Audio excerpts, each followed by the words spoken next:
Vamos acompanhar. Sagres Internacional. Os principais fatos do cenário mundial com credibilidade e análises profundas. Sistema Sagres de Comunicação em mais uma edição do Sagres Internacional, aqui dentro do Sagres em Tom Maior, comigo, Rubens Salomão, e com o professor Norberto Salomão, em mais uma oportunidade, aqui a dupla do podcast também, chegando aí no rádio, na TV, na internet, nos canais do Sistema Sagres, dentro do Sagres em Tom Maior, para abordar assuntos em destaque aí no cenário internacional. Professor Norberto Salomão, tudo bem? Boa tarde para o senhor. Tudo bem, Rubens? Boa tarde a todos aqueles que nos acompanham. Satisfação sempre grande, né, de estarmos aqui para refletirmos sobre o panorama, sobre o cenário internacional. E hoje a gente trouxe aí algumas notícias, né, e vamos tentar entender um pouquinho o que está rolando por aí, viu, Rubens? Temos temas aqui, né, em destaque, um tema em destaque, mas antes disso, essas notícias, e a população da China está encolhendo, está diminuindo, professor. Pois é, Rubens, está encolhendo, né? Após ter nas últimas 4 décadas, ter passado de 660 milhões para 1,4 bilhão de habitantes, quer dizer, olha o tamanho desse número, né? Desde a Grande Fome que ocorreu na China entre 1959 e 1961, é que não se observa um decréscimo assim da população chinesa, né? A China ela abandonou aquela política do filho único, porque muitos vão se lembrar agora, a China não tinha aquela questão da política do filho único? Tinha. Começou nos anos 80, em 2016, a China abriu mão disso, começou a criar políticas de incentivo para uma retomada do aumento populacional, mas não tem colado muito, né? Por quê? Quais são as hipóteses para isso, né? Que as mulheres chinesas se acostumaram, né? Criou-se uma cultura do filho único, de uma família menor, né? O outro, a própria questão econômica, né? A disparidade econômica na China aumentou. Você tem poucos que ficaram muito ricos e muitos que não conseguiram o mesmo poder de compra. Tem uma questão lá também de bolha imobiliária, que a gente já citou até em outros programas aqui, essa seria uma segunda hipótese, né? O aumento do custo de vida. As pessoas estão pensando mais nisso, né? Também as pessoas têm mais informação, né, sobre uma série de questões que antes não tinham. O aumento da idade das mulheres para o casamento. E muitas vezes essas mulheres também ingressaram no mercado profissional, então isso também diminui e às vezes até adia o projeto de ter filhos, né? Menos mulheres também estão em idade fértil lá na China, com aquela política do filho único que a gente citou desde os anos 80, optou-se sempre pelo filho homem. E o que nós temos hoje lá na China, você tem uma ideia, são 106 meninos para cada 100 meninas, quando no mundo a média seria de 120 meninos para 130 meninas, você ter sempre mais mulheres, isso gera uma capacidade de fertilidade e de crescimento populacional maior. E aí você me perguntaria, bom, quais são os efeitos disso, as consequências disso para a China? Primeiro, uma população mais envelhecida, aumento dos custos com saúde e previdência e o próprio setor produtivo que vai sendo, de certa forma, afetado. Então, os chineses estão muito preocupados com isso, já há expectativas de que essa população não deve voltar a crescer em grande ou com grande ênfase até 2040, 2050. Alguns mais pessimistas falam em 2100. Então, acho que a China vai ter que tomar algumas providências. O governo chinês provavelmente deve implementar alguma política de incentivo. Como é que é isso? Pagar mesmo para que a pessoa tenha mais filhos. A gente imagina que isso deve ser colocado cada vez mais em prática por lá, viu, Rubens? Pois é, e aí a gente entra também aqui, professor, para falar sobre o cenário econômico, né, internacional. A gente tem destacado ao longo aí das edições do podcast o posicionamento da China em relação à guerra da Ucrânia, e apesar dessa guerra no cenário econômico, a Rússia tem lucrado, né, cada vez mais, tem tido um lucro cada vez maior com o petróleo, apesar da guerra. Como é que se explica isso e qual é a realidade em relação a isso, professor? Bom, primeiro só fazer um rápido comentário, né, Rubens, sobre a guerra que está ocorrendo lá na Ucrânia. A Ucrânia está sendo triturada, né? A Rússia agora vem com tudo, principalmente ali na região sul, leste e sul da Ucrânia. Destaque para a região do Donbass, que a Rússia alega que praticamente já está toda ela dominada.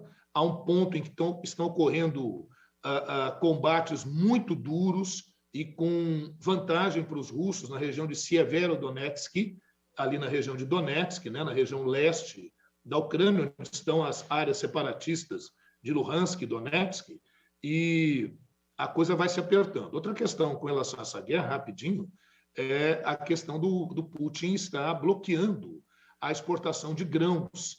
Então, a África, que deveria receber essa semana grãos oriundos lá da Ucrânia, não está recebendo, e alguns estão dizendo que o Putin está usando a fome também como arma de guerra, como forma de combater as sanções do Ocidente, da União Europeia, dos Estados Unidos, enfim. Né? E veja você, apesar de todas essas sanções que abalaram, no primeiro momento, a questão do petróleo, do carvão, do gás na Rússia, mas abalaram também a União Europeia, que depende muito disso, a Rússia acabou faturando mais. Ela para contornar essas sanções, acabou exigindo o pagamento do petróleo, do gás e do carvão em rublos. Alguns países estão pagando em rublos, outros dizem que não pagam em rublos, pagam em euro, mas eles estão usando um outro sistema, um sistema paralelo, que não o sistema SWIFT, de conversão de moedas. São sistemas mais arriscados, mas que acabam funcionando, e a isso se soma o fato da China e da Índia terem duplicado, triplicado, no caso da Índia, quadruplicado a sua importação de produtos que vêm lá da Rússia. E com isso a Rússia já faturou até agora 93 bilhões de euros. É um recorde das exportações de petróleo, gás e carvão nesses 100 dias, né, mais de 100 dias de guerra na Ucrânia. Isso de acordo com o Centro para Pesquisa sobre Energia e Ar Limpo de Helsinki. Né? Então, eles é que pesquisaram isso. Cerca de 2/3 desses ganhos, equivalente a cerca de 97 bilhões de dólares, vieram do petróleo. E veja o que... Mas você falou 93 bilhões, agora 97, aqui eram 93 bilhões de euros, né? E agora a gente passou para a cifra de 97 bilhões de dólares. E aqui, em geral, a China, a maior importadora de combustíveis fósseis da Rússia, bem como a Índia, e o Japão, o maior comprador de carvão dos russos, viu, Rubens? Então é isso. Agora, muita gente pode pensar, então lá na Rússia a economia vai muito bem, obrigado. Não, para o cidadão russo a coisa não está bem, não. Aumento do preço de produtos, principalmente alimentícios, inflação. Então a gente está falando aqui de um ponto em específico que é que essas sanções não funcionaram para derrubar os ganhos que a Rússia tem com os seus combustíveis fósseis. Bom, e além dessa repercussão da guerra, né, a gente também entra aqui no nosso tema, professor, que tem dado o que falar aí nos últimos dias, que é essa situação triste lá na Amazônia, né, 2 mortes que já foram confirmadas, do jornalista Dom Phillips e o indigenista brasileiro Bruno Pereira. Né, repercussão internacional desse assassinato que já acontece. E, inicialmente aqui, como é que o senhor avalia, né, a repercussão desses atos, né, desses crimes, né, os homicídios dos 2 que foram cometidos lá na região amazônica? Como é que o senhor avalia, então, a repercussão disso? Pois é, né, Rubens? A coisa é muito interessante, né? Triste, lamentável, né? Porque eram pessoas que trabalhavam com a paz, trabalhavam com o auxílio àqueles que são desprotegidos, vulneráveis mesmo na região amazônica, uma área muito complicada em que, em virtude da falta de uma assistência mais efetiva do Estado, você tem o crime organizado, o narcotráfico, o tráfico de espécies raras, a pesca ilegal, o desmatamento ilegal, enfim, tudo isso ocorrendo. E esses indivíduos que realizam essas práticas que são criminosas, né, têm grande influência sobre as autoridades locais e até autoridades em nível federal. Né? Então, isso denúncia, inclusive, de delegados, superintendentes, pessoas que já passaram por lá. E tudo isso que a gente está falando aqui do Brasil teve repercussão muito grande em todos os jornais, o New York Times, o The Guardian, The Telegraph, enfim, os jornais todos repercutiram isso e, obviamente, as lentes todas estão voltadas para o governo brasileiro e para quais as ações que a administração do presidente Jair Bolsonaro tem adotado. É curioso que isso ocorre justamente após a Cúpula das Américas, em que o presidente Jair Bolsonaro falou uma série de coisas sobre a Amazônia, algumas delas eu não vou nem dizer que não são verdadeiras, eu vou dizer que elas estão incorretas. O presidente Bolsonaro prestou algumas informações lá inadequadas, né, que não batem com aquilo que são os dados efetivos. Falou que o Brasil faz tudo para preservar o meio ambiente, e aí, após isso, ocorre a morte brutal, né, do repórter, do jornalista, o Dom Phillips, que estava escrevendo um livro sobre a região e sobre tudo aquilo que ocorre na região, e o Bruno Pereira, que é um indigenista, que já foi ameaçado várias vezes, que inclusive foi retirado do seu cargo após ter realizado uma das operações mais impressionantes ali, destruindo embarcações, né, balsas, embarcações que realizavam de forma irregular ações na área da Amazônia, e por isso ele sofreu algumas ameaças, mas nenhuma providência em efetivo tinha sido tomada. Agora, tudo isso repercute, tudo isso vem à tona, então é óbvio que a lente internacional, eu saio, óbvio, o nosso objetivo aqui não é o aspecto policial ou da própria questão em si da Amazônia, não é? Porque isso todos os jornais têm se dedicado claramente a isso, mas o nosso foco aqui é muito mais entender como é que isso repercute internacionalmente. E repercute internacionalmente como repercutiu desde o início da administração do presidente Bolsonaro, a maneira como esse governo tem lidado com a região da Amazônia. Não estou aqui nem eu dizendo que está correto, que não está, mas agora vem aí os dados, o aumento da violência na região, a falta de empatia das autoridades com aqueles que trabalham lá em prol dos índios, em prol das comunidades ribeirinhas carentes. Tudo isso fica agora muito exposto, né? Então, a forma como a gente vê e analisa isso para o cenário internacional é que a fratura está exposta e bem exposta, e isso vai ter repercussões tanto para a iniciativa do Brasil de querer integrar o CDE, ou internamente até mesmo no processo eleitoral aqui no Brasil. É mais um abacaxi que os assessores aí do presidente vão ter que descascar. Pois é, sem dúvida. E professor, há assim, memória em relação a esse tipo de caso, né? Aqui no Brasil e na Amazônia. Há 17 anos ocorreu o assassinato da missionária Dorothy Stang.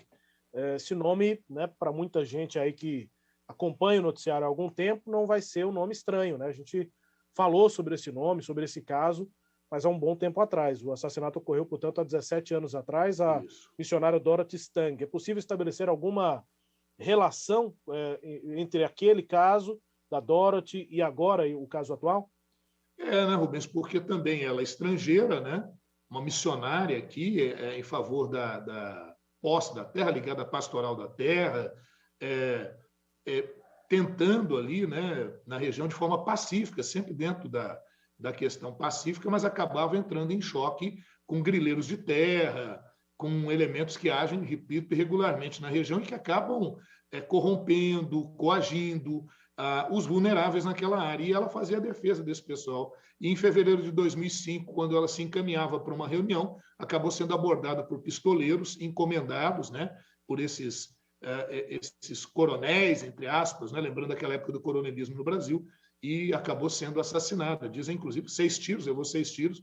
Ela teria, de joelhos, perdoado os seus executores, né? Porque são execuções o que ocorrem na região amazônica. Mas isso não é raro, né, Rubens? Aquela região é uma região que, infelizmente, fica longe, e não é só nesse governo atual, mas em governos anteriores também, nós não temos a atenção devida para aquela área. Bem verdade que nesse governo, talvez o ponto mais flagrante, isso que a imprensa, tanto nacional quanto internacional, tem levantado, é a falta de empatia, é a falta do interesse e, às vezes, até posturas que alguns analistas, alguns estudiosos de Amazônia entendem que acabam estimulando as ações desses grupos de garimpeiros irregulares, de pescadores que agem contra aquilo que é a legislação ambiental, do desmatamento, enfim, quer dizer, isso é uma coisa muito grave. E, como você disse aí, a Dorothy Stang, há 17 anos, no município de Anapu, no Pará, né, foi no estado do Pará, ela acabou sendo morta, né? Isso também gerou um grande clamor internacional, e a Comissão da Pastoral da Terra, Rubens, ela identificou isso em 2020, há 2 anos, que apenas 5% dos assassinatos ocorridos desde a morte da Dorothy Stang até 2020, quer dizer, de 2005 até 2020, naqueles 15 anos, apenas 5% de 550 assassinatos que ocorreram na região que foram julgados. No Pará, por exemplo, apenas 6 dos mais de 190 assassinatos entre 2005 e 2020, 2005 e 2020, que foram a julgamento. Então, imagine você, 6 de 190. Então, alguma coisa está errada. Aquilo que eu disse, é fratura exposta. Isso para não falar, né, Rubens? Em 88, da morte do Chico Mendes, de advogados que advogam em prol daquelas comunidades ribeirinhas que, quando não são apenas ameaçados, acabam sendo executados, líderes sindicais, líderes ou indigenistas ligados à FUNAI, né? Então, tudo isso ficou assim, muito claro. Especialistas acabam afirmando, viu, Rubens, que a maioria dessas mortes é planejada por grileiros, por poderosos proprietários e exploradores ali na região, e que buscam intimidar todos aqueles que defendem direitos humanos, reforma agrária, tentam proteger o meio ambiente, e a corrupção local, de autoridades locais, também é algo que deve ser apurado, né? Acho que seria necessário ir fundo nessas investigações. Bom, professor, e para a gente também incluir nessa análise aqui, né, para a gente encerrar, o presidente Jair Bolsonaro reclamou, né, fez uma comparação reclamando que o ex-presidente Lula não teria sido tão cobrado pela mídia e pela sociedade pelo assassinato da missionária, né, da freira norte-americana Dorothy Stang. Essa reclamação procede? Tem alguma coisa de real nisso? Pois é, isso tem sido bem levantado pela imprensa e, obviamente, as pessoas foram correr atrás, os repórteres foram correr atrás para fazer essa comparação, para ver se isso procede. Para variar, não procede, né? E vamos lá, vou até usar um outro olhar. Mesmo que procedesse, a questão não é essa, a questão é que resposta que o governo atual vai dar a isso, né? Então, é sempre aquele negócio de jogar a culpa para este lado ou para aquele lado, eu nunca sou o culpado, né? Se colocar como vítima. É bom lembrar que o próprio presidente Jair Bolsonaro fez algumas afirmações um pouco estranhas e que têm sido questionadas, como, por exemplo, de que as vítimas, no caso, aí, né, o Dom Philips e o Bruno, que eles partiram para uma aventura, para um lugar que não tinha segurança. Então, ficou pior, né? Porque aí ele reconhece, então, a inação do Estado ou a incapacidade do Estado de gerar proteção naquela área, né? Então, você tem, por exemplo, tem áreas ali que você tem 86 mil quilômetros para serem vigiados e você tem 6 agentes ali naquela área. Então, você não vai conseguir vigiar isso nunca. Então, a gente tem um sério problema de segurança nacional. Me lembro aqui das palavras do Cândido Mariano Rondon, general Cândido Mariano Rondon, da República Velha, é o cara que estendeu cabos telegráficos lá até a região amazônica, daquela famosa frase de que, com relação à Amazônia, é preciso integrar para não entregar. Ele já dizia isso lá na década de 1910. Depois, durante o período do regime militar, o presidente Médici, né, o pessoal do regime militar, retoma essa história. Mas a gente vê que ali, na região amazônica, a coisa não está indo muito bem. Outra questão é que, vamos fazer então a comparação. Tanto o governo Sarney, quando houve a morte do Chico Mendes em 88, quanto no caso do governo Lula, quando houve a morte ou do governo do PT, quando houve a morte da Dorothy Stang, a reação do governo, assim que foi noticiada, assim que se soube, foi imediata, de colocar a Polícia Federal, as Forças Armadas, de criar toda uma nova operação na Amazônia. Depois da morte da Dorothy Stang, então o presidente Lula criou toda uma política bem diferenciada para a região amazônica, que não resolveu totalmente, mas que criou mais elementos de defesa, que, quando entra, então, o governo Jair Bolsonaro, passou por um processo de modificação, praticamente de desconstrução. É interessante a gente lembrar que, desde janeiro de 2019, o atual governo reduziu a proteção de florestas e de povos indígenas por meio da MP, da Medida Provisória 910, que legaliza terras griladas, que acaba legalizando coisas que estavam ali irregulares, sem que houvesse um critério mais efetivo e que atende muito mais ao interesse dos grandes grileiros e acaba, de certa forma, segundo alguns analistas, estimulando a ação desses grupos na região. Então, talvez esteja em tempo do governo atual, ainda mais agora em campanha, de rever a sua política em relação aos povos indígenas, ou também, como preferem muito chamar, povos originários, e com relação àquela região da Amazônia. É verdade, viu, Rubens? É que a situação é grave, é crítica, sempre foi, não é de agora, mas precisamos de medidas sempre mais efetivas para aquela área e não medidas que flexibilizem e, portanto, acabem, mesmo que não se queira isso, né? Vamos partir dessa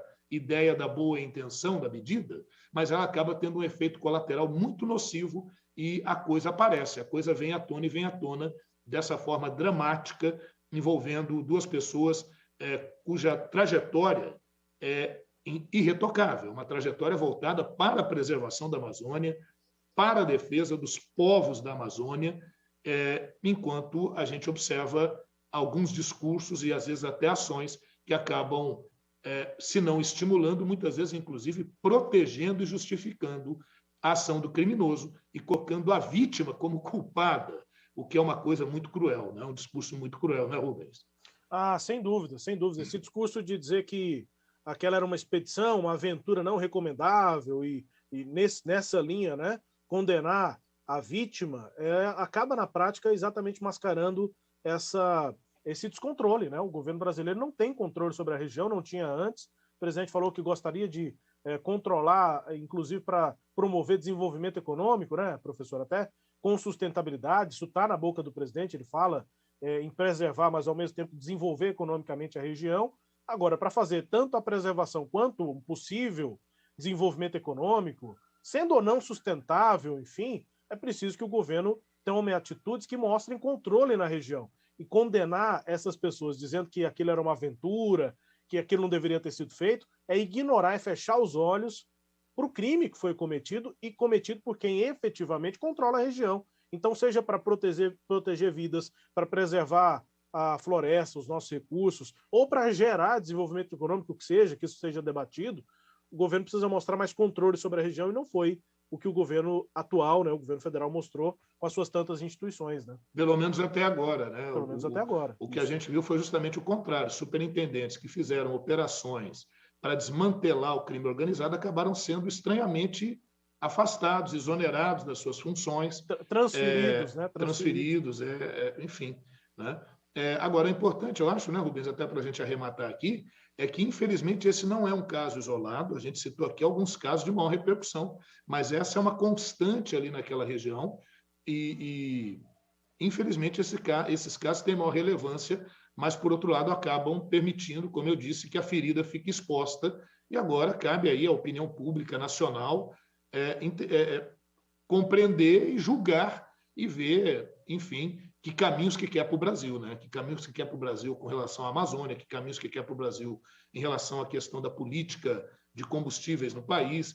O momento de avaliação é esse, né? Eu acho que estamos todos nós aí, temos que estar todos nós muito atentos para observarmos realmente quem é que está interessado em defender os interesses nacionais e quem é que está interessado em defender o interesse desse ou daquele grupo. Né? Não estou dando nome a ninguém, aí eu acho que cabe ao eleitor brasileiro, ao cidadão brasileiro, fazer a sua análise e tirar aí o seu melhor juízo. Né? Eu acho que isso aqui é importante para que a gente tenha uma nação soberana e sempre entendendo que a democracia e a vontade das urnas é que deve ser respeitada, infelizmente ou felizmente, seja ela qual for, né, Rubens?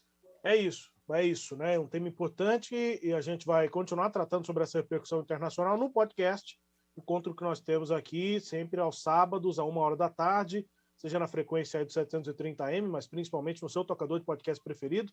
Você pode, inclusive, seguir aí o Sagres Internacional no Spotify, no Deezer, onde você quiser, estamos aí nas plataformas, e a receber aí uma edição nova todo sábado, 13h. Além do nosso encontro aqui, né, encontro do professor, eu eventualmente pinto por aqui, mas é o encontro do professor Alberto Salomão, com quem nos acompanha no Sistema Sagres, dentro aqui do Sagres em Tom Maior, nas quintas-feiras à tarde. Sempre um prazer estar por aqui e até sábado, professor. Pois é, Rubens, até sábado, nossa edição do Sagres Internacional, do nosso podcast, agradecendo a todos aqueles que nos acompanharam. Lembrar que a nossa intenção aqui jamais é acusar esse ou aquele, né? Absolutamente é deixar para o seu juízo, para que você se informe sobre o que está acontecendo. Isso é o que a gente acha de mais relevante. Agradecer a todos do Sistema Sagres de Comunicação, né? Todos aqueles nas suas mais variadas funções, desde aqueles que cuidam da limpeza, da manutenção, da transmissão, da produção. Sem vocês, não é possível a gente produzir e transmitir informação de qualidade. Um abraço a todos e obrigado à nossa audiência qualificada. Nos acompanhe nos tocadores de podcast. Até a nossa próxima edição. Um grande abraço. Sagres Internacional. Os principais fatos do cenário mundial com credibilidade e análises profundas.